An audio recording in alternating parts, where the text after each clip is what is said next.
Hello everyone. It is Supriyan Kembato. Today I want to understand where as you are. I wonder what is core PAYE. Now, there are some aspects we have to first understand before we go into further analysis of the pay as you earn.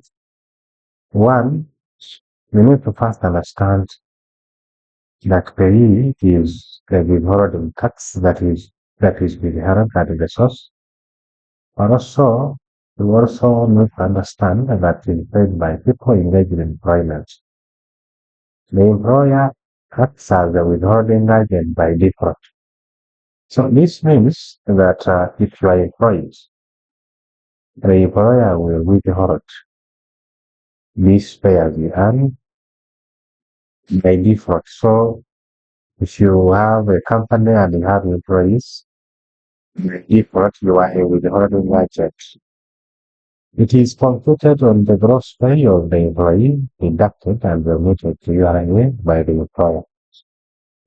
So it is the employee now to pay, but it is the employer now. The employee will pay, but the employer will withhold from the employee and then pay to URA. So the submission of the pay return. Now let us look at the charges. Now we have the tax rates for resident individuals. There is a video I prepared talking about resident individuals and non-resident individuals, but I think I will also issue a highlight about those two persons. The tax rates for resident individuals are quite different from tax rates of non-resident individuals. So if you are resident, for the case of your payee, assuming you are a resident individual, a resident individual is that individual who has been in Uganda for more than 183 days. Two, who has a permanent home in Uganda. Three, who has been in Uganda for more than an average of 122 days in a year of income. In two preceding years, someone has been in the country for more than 122 days. And that if you are looking at an average in 2 years, that person is taxed as a resident individual. Then if he is working on behalf of government of Uganda but on a friendly mission. So someone could be an ambassador working on behalf of the government of Uganda but on a friendly mission. That person is taxed as a resident individual. So these are the rates. So if, for example, someone is earning gross uh, gross chargeable income that is not exceeding 2.82 millions in the year of income, that individual should not pay anything. The tax is in.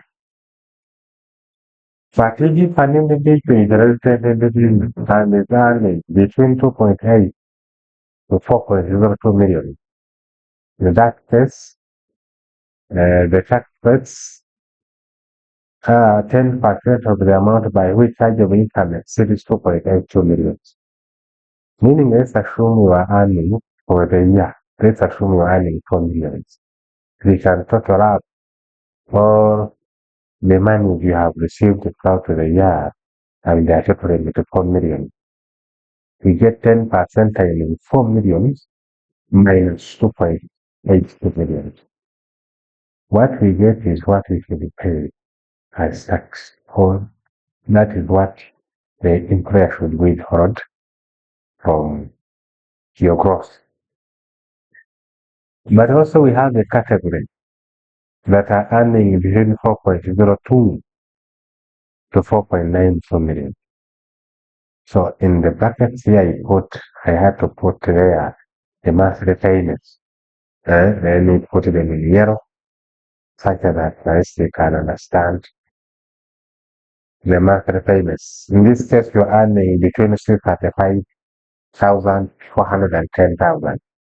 So what you should pay 120,000. The year plus 20% by which the taxable income exceeds 4.02 million.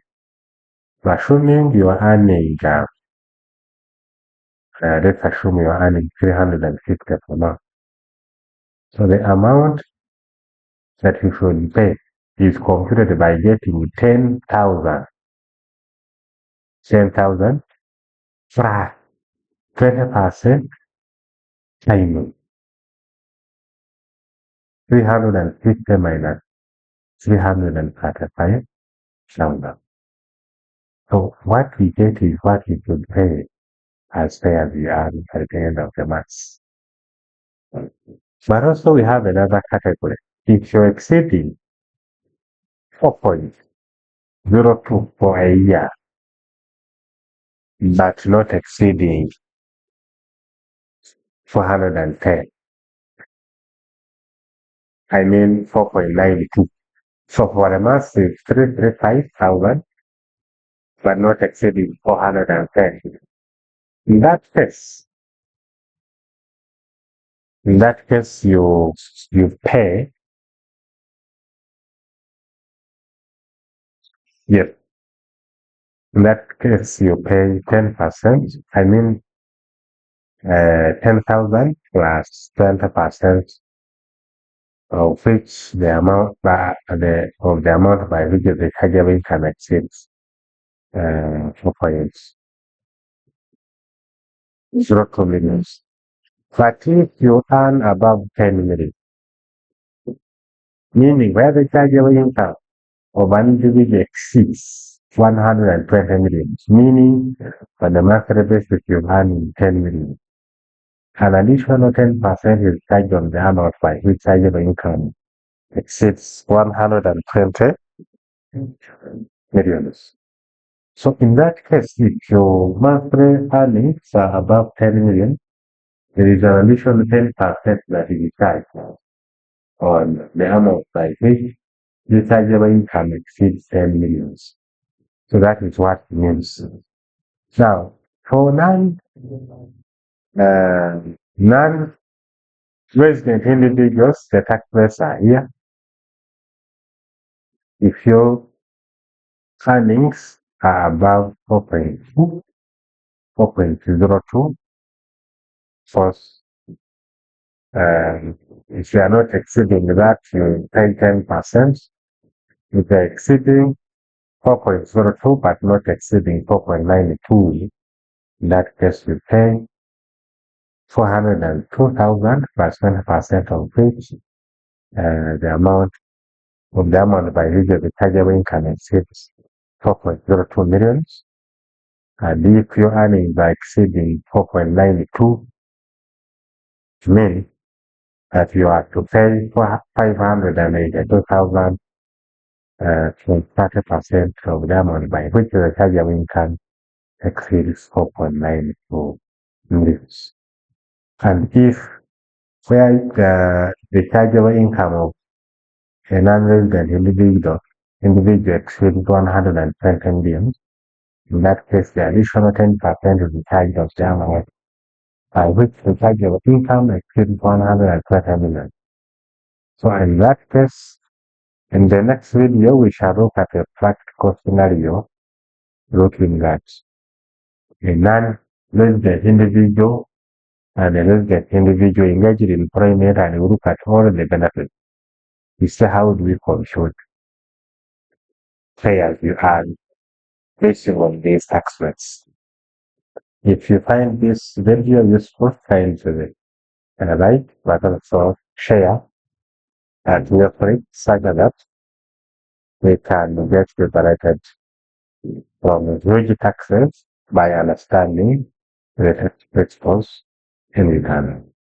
Thanks for watching. May God bless you.